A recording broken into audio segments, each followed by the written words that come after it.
नमस्कार दोस्तों, स्वागत है आपका स्टडी फॉर सिविल सर्विसेज में। वीडियो को पूरा देखिए। कोई भी आपका फीडबैक है, कोई सजेशन है, तुरंत वीडियो में कमेंट करके जरूर बताइए। अच्छा लगे तो वीडियो लाइक जरूर कर लीजिए और ऐसे वीडियो लगातार फ्री में पाने के लिए चैनल को तुरंत सब्सक्राइब कर लीजिए और बेल आइकन को जरूर टैप कर लीजिए ताकि आगे भी सारे वीडियो आपको मिलते रहे। यूट्यूब में फॉलो करते हैं तो प्लीज ये वाला फ्री टेलीग्राम चैनल जरूर ज्वाइन कर लीजिएगा। सारे नोटिफिकेशन, सारे अपडेट यहीं पे आते हैं, ध्यान रखिएगा। स्टडी फॉर सिविल सर्विसेज का कोई भी पेड ग्रुप अगर आपको ज्वाइन करना है तो सिर्फ 85648096960609797523864455 यही नंबर है हमारे, सिर्फ जहां पे कॉल या व्हाट्सएप कर सकते हैं।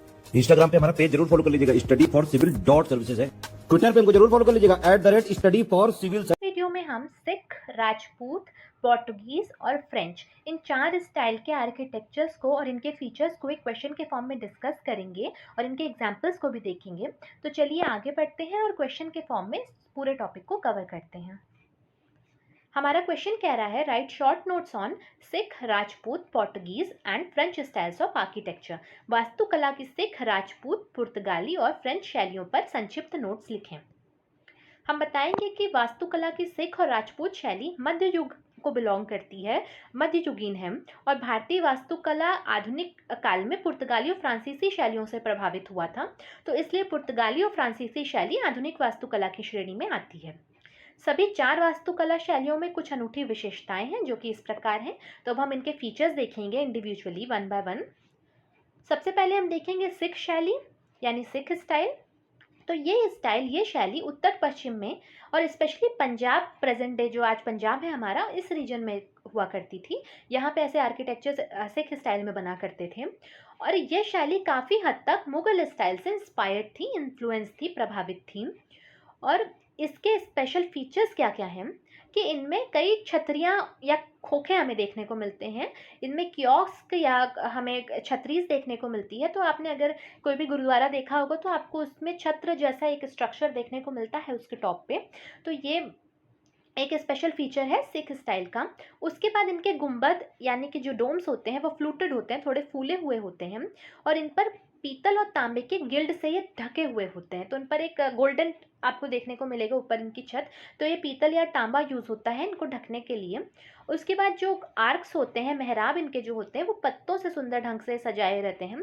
तो ये फॉयलेशन जैसे कि पतली पतली फॉयल्स होती हैं, गोल्ड की हो गई, इस तरीके की फॉयल्स, उनसे इन्हें डेकोरेट किया जाता है आर्क्स को यानी कि मेहराबों को। और सबसे सुंदर एग्जाम्पल है सिख आर्किटेक्चर का हरमिंदर साहब, जो कि स्वर्ण मंदिर कहलाता है, अमृतसर में है। तो ये बहुत फाइनेस्ट एग्जाम्पल है, आपको देखने को मिलेगा सिख आर्किटेक्चर का। उसके बाद हमारा आता है राजपूत स्टाइल। राजपूत स्टाइल भी काफ़ी हद तक मुगल स्टाइल से इंस्पायर्ड था, प्रभावित था, लेकिन इसकी एक अपनी स्पेशलाइजेशन थी इनके साइजेस को लेकर के। उसके अलावा इनमें एक सबसे खासियत देखने को मिलती है कि इनमें हैंगिंग बैल्कनीज यानी लटकी हुई आपको बैल्कनीज देखने को मिलेंगी। और इनके जो किनारे होते थे यानी कि इनके जो कॉर्निसेस होते थे बिल्डिंग के, वो इस तरीके से बनाए जाते थे कि जब उनके ऑपोजिट धूप पड़ा करती थी इनके ऊपर, तो इनके जो शैडो नीचे बनते थे वो धनुष के आकार में बना करते थे।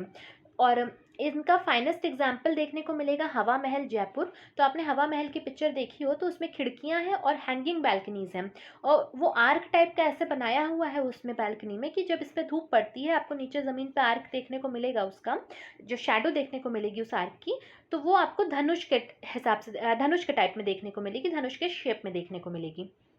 और इसके बाद हम पोर्टुगीज़ स्टाइल को डिस्कस करें इससे पहले मेरे पास इन्फॉर्मेशन है कि स्टडी फॉर सिविल सर्विसेज के पेड ग्रुप से स्टार्ट है। आप नीचे दिए गए नंबर पर कॉन्टैक्ट करके इन पेड ग्रुप्स के बारे में जानकारी ले सकते हैं, इन्हें ज्वाइन कर सकते हैं। इन सारे वीडियोज़ की PDF आपको पेड ग्रुप्स में प्रोवाइड की जाएगी, साथ ही साथ सारा सिलेबस बाकी की PDFs प्रोवाइड करके कंप्लीट किया जाएगा। 1-to-1 गाइडेंस मिलेगी आपको। इसके साथ ही साथ मेंस आंसर राइटिंग प्रैक्टिस कराई जाएगी, आंसर्स को रिव्यू भी किया जाएगा। आपकी प्रिपरेशन बहुत स्ट्रांग हो जाएगी। नीचे दिए गए नंबर पे कांटेक्ट करें और ग्रुप्स को ज़रूर ज्वाइन करें। फिर उसके बाद आती है पुर्तगाली शैली, जो कि अब हमारे मॉडर्न पीरियड के अंदर आएगी। बाकी की 2 शैलियाँ सिख शैली और दूसरी शैली हमारी राजपूत शैली, ये दोनों शैली बिलोंग करती थी हमारे मेडिवल पीरियड को। अब इसके बाद पोर्टुगीज शैली आ जाएगी मॉडर्न पीरियड के अंदर। तो पोर्टुगीज शैली जो थी इसे आइबेरियन स्टाइल कहा जाता था। तो जो पोर्टुगल है, जो पुर्तगाल देश है, ये आइबेरियन पेनिनसुला के पास लाई करता है, तो वहीं से शैली का नाम आइबेरियन स्टाइल पड़ा या आइबेरियन शैली पड़ा। तो आपको एक ज्योग्राफी का आंसर बताना है कि आइबेरियन पेनिनसुला के आसपास कौन से सीज देखने को मिलते हैं, साथ ही साथ आइबेरियन पेनिनसुला में कौन कौन सी कंट्रीज हैं। ये नीचे आप कमेंट सेक्शन में बताइएगा। उसके बाद हम बताएंगे कि पुर्तगालियों ने शुरू में निर्माण करना शुरू किया था बंदरगाहों का और वेयर हाउसेस।